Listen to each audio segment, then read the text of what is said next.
dünya müstakilleri dereceye girerse bu katliamı yapan Saddam bir numara olur.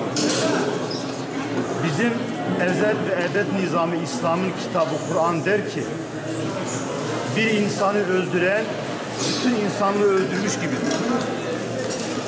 Bir insanı dirilten bütün insanlığı diriltmiş gibidir. Kaldı ki bu bir insan değil. Halepçe dünya tarihinde en katlı, en kanlı katliamdır. Üstadın ifadesiyle yaşasın zalimler için cehennem. Bu etkinliği yapan öğrencilerimize aslında teşekkür ediyoruz. Bizi tekrar o tarihe götürdüler. Dolayısıyla böyle üzüntü verici bir sergi açmak gerçekten çok zor. Doğrusu konuşamıyorum da.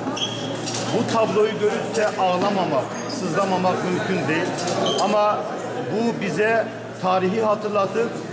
Tarih bizim geçmişimizdir. Geleceğimizi inşa etme noktasında bir daha zalimler bunu yapmasınlar diye sürekli bunlar aslında yaşatılmalıdır. Bunlar unutulmamalıdır. Bu duygularla açılışı yapıyoruz.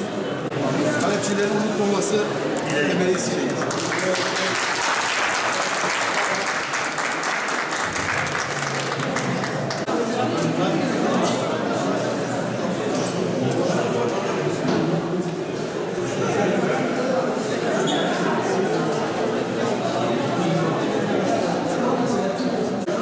Batman Üniversitesi İdeal Gençlik Topluluğu olarak 16 Mart 1988 yılında Halepçe'ye atılan kimyasal bombalarla Halepçe katliamı yaşandı ve biz İdeal Gençlik Topluluğu olarak Halepçe katliamını unutmadık, unutturmayacağız inşallah.